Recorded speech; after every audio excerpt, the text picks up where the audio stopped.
Welcome back again with Mimin di channel Anime Viral Indonesia. Di tahun 2020 dan kemungkinan juga 2021 ini Crunchyroll sepertinya siap menghadirkan berbagai anime keren yang diadaptasi dari serial manhwa. Jika sebelumnya mereka telah menghadirkan anime Tower of God, kini mereka sukses menghadirkan The God of High School yang sudah meramaikan di musim summer 2020.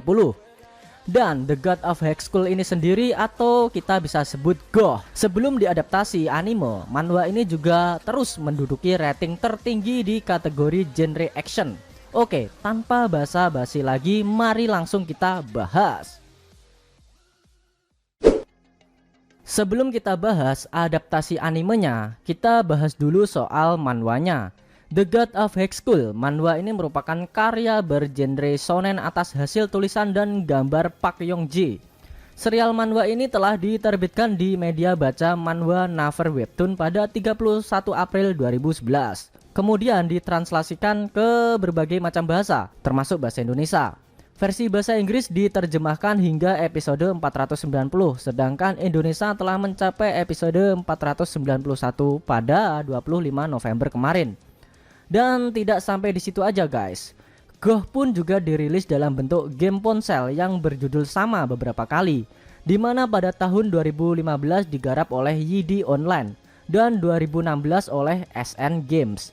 Dan juga ada lagi yang lagi viral game konsol PC buatan Cina, yaitu game Black Myth Wukong, dengan alur cerita yang kurang lebih sama, yaitu menceritakan kerasakti dan lagi rame-ramenya. Walaupun masih trailer, belum merilis resmi gamenya, tapi grafiknya gila banget jir. Kalian juga bisa tonton versi trailer gamenya nih, game Black Myth Wukong. Oke, lanjut pembahasan animenya. Anime The God of High School atau GOH merupakan salah satu judul anime yang tayang pada musim panas antara Juli hingga September ini. Diusung oleh distributor daring anime resmi dari Amerika Serikat, Crunchyroll, sebagai bagian dari judul-judul adaptasi webtoon yaitu Crunchyroll Originals. GOH adalah anime yang ditunggu-tunggu banyak penggemar pop kultur di seluruh dunia. Anime GOH sendiri selama satu musim summer ini diadaptasi sebanyak 13 episode saja. Sangat disayangkan sih. Ya, padahal manhwanya sendiri lebih dari memenuhi syarat apabila bisa dilanjutkan sampai episode 23-an. Hehehe. Anime God of High School diproduksi oleh studio MAPPA dan disutradarai oleh Sung Ho Park.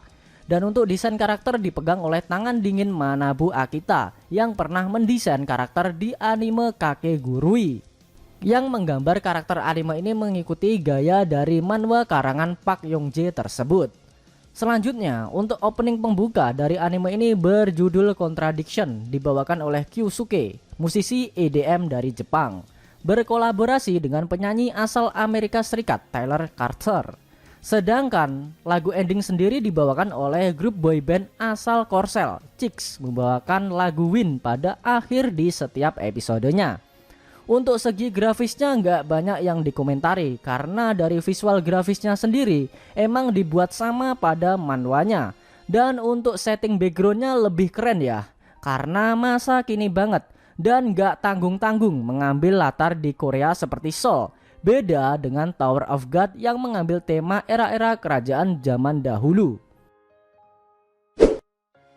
GOH merupakan serial anime dengan pertarungan yang penuh aksi yang berfokus pada siswa sekolah menengah. Mengisahkan tentang Jin Mori yang memiliki kelihayan bela diri taekwondo semasa kecilnya.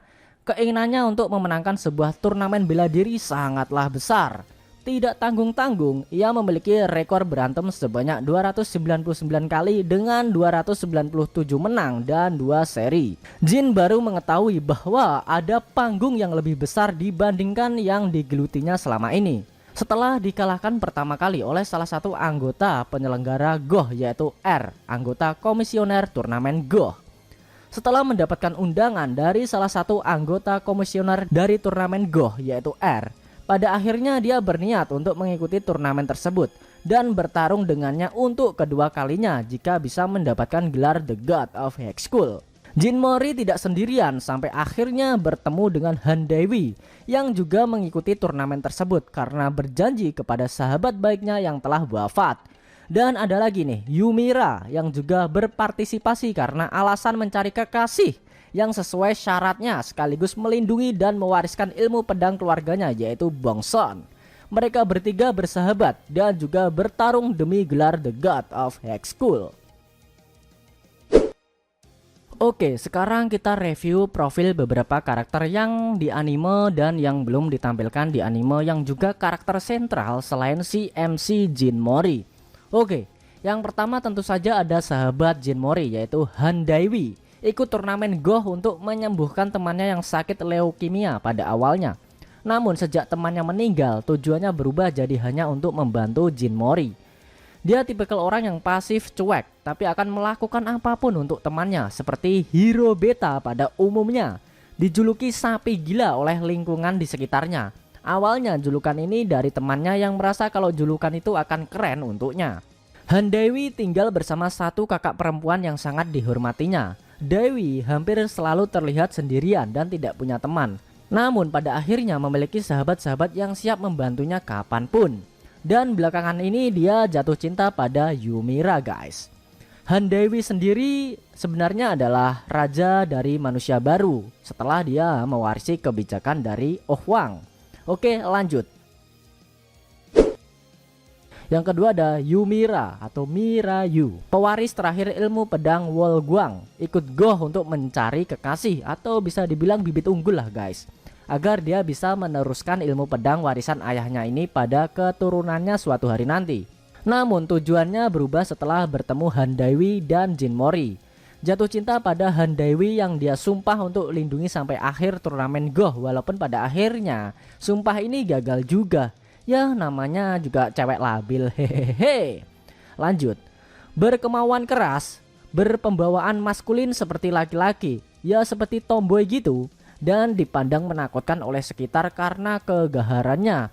Bahkan P sampai takut saat menemuinya untuk menyampaikan undangan Goh. Tidak mau berpacaran dengan pria yang lemah yang juga tidak sebanding dengannya. Awalnya terlihat percaya diri pada kemampuannya, namun lama-kelamaan merasa tertinggal jauh dibandingkan Jin Mori dan Han Daiwi. Meskipun Han Daiwi terus-menerus meyakinkannya bahwa dirinya bukanlah yang terlemah. Berikutnya ada King Jade atau Oh Wang, raja manusia selama ribuan tahun sebelum dia meninggal dan sekarang digantikan oleh Han Daiwi. Ditakuti sekaligus dibenci oleh para dewata karena kelicikannya serta kedudukannya sebagai manusia, namun dia bisa setara bahkan lebih tinggi dibanding sebagian besar dewa lainnya.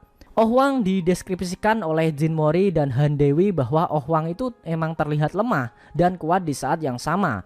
Dan ternyata memang itulah hobi dia guys. Manipulatif, strategis, dan suka mempermainkan lawan untuk mengira dirinya sama sekali tidak mengancam. Dialah yang membuat Jechen Daesung atau si Raja Monster atau keras sakti atau yang sekarang bereinkarnasi menjadi Jin Mori sekarat ribuan tahun lalu dengan pedang Tathagata dan memaksanya tertidur dan terlahir kembali sebagai manusia. Dia membuat taruhan dengan Jechen Daesung apakah manusia dapat bertahan tanpa bantuan dewata atau tidak, yang ternyata dimenangkan oleh sang raja para monster, yaitu sekarang kita sebut Jin Mori. Memiliki mata ketiga, kedua matanya memiliki masing-masing lambang Alpha dan Omega. Sebagai perlambang dialah yang memasang kunci pembatas kepada kaum manusia dan menitipkannya pada Hojosa. Dijuluki King Jade juga oleh sebagian besar kaum manusia.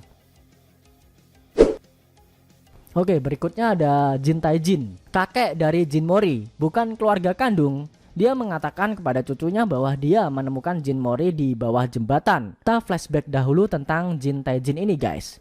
17 tahun yang lalu, dirinya adalah warga Korea Utara. Karena menunjukkan kemampuan yang menarik, dia pun ditangkap hidup-hidup. Tidak seperti 40 lebih rekannya yang lain yang ditembak mati. Di Korea Selatan, dirinya disuruh membunuh mata-mata Korea Utara yang ditangkap hidup-hidup lainnya. Di sanalah dia bertemu dengan kakek dari Sui Jin Lee dan juga bertemu dengan Jin Mori pada saat dia menjadi anak kecil dan diadopsi oleh dia. Oke, selanjutnya tentu saja Jechen Daesung atau si keras sakti atau bisa dibilang si raja para monster. Yah, Raja para Monster 1 ini kalian bisa lihat sendiri dari gambar yang Mimin berikan di video ini. Siapa sih sebenarnya si Keras Sakti sang Raja Kahyangan ini? Dia menjadi Raja Kahyangan sejak mengalahkan Raja Kahyangan sebelumnya di Perang Kahyangan yang pertama.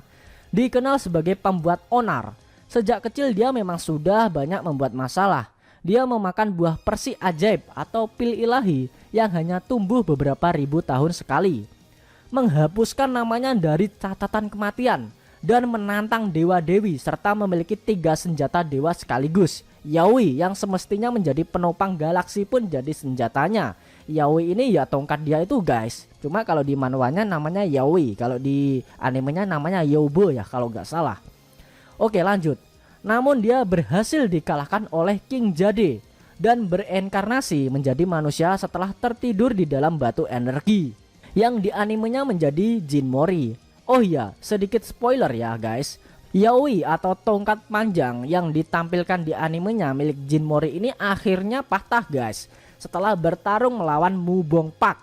Dan saat ini Mori dan Sui Jinli sedang berada di istana Raja Naga penguasa Samudra Lautan dan berusaha untuk memperbaiki tongkatnya yang patah. Oke guys, itu tadi review The God of Hexskull dan sedikit cerita spoilernya ya. Dari segi cerita, kisah ini mengandung setidaknya 92% adegan bertarung. Tidak ada misteri yang terlalu besar untuk membingungkan. Komedi dan dramanya juga dipadu dengan seimbang, jadi kalian bisa santuy sambil menikmati kopi dan sajian adegan epic di setiap episode di animenya. Dan jangan lupa buat kamu yang mau request topik lain juga boleh. Cukup tuliskan di kolom komentar, nanti bakal Mimin pilihin mana yang bisa dibahas. Selain itu tekan like kalau suka sama video ini dan dislike kalau nggak suka. Jangan lupa tekan subscribe dan tekan lonceng supaya kalian dapat notifikasi video terbaru. Kalau pengen share ke teman-teman kalian juga boleh banget, biar channel ini makin ramai dan makin dikenal banyak orang. Buat kamu yang mau ngasih kritik dan saran juga silahkan, supaya channel ini juga makin berkembang. Jika ada kata-kata dari Mimin yang kurang pas, Mimin mohon maaf. Thanks for watching video on Anime Viral and see you next time.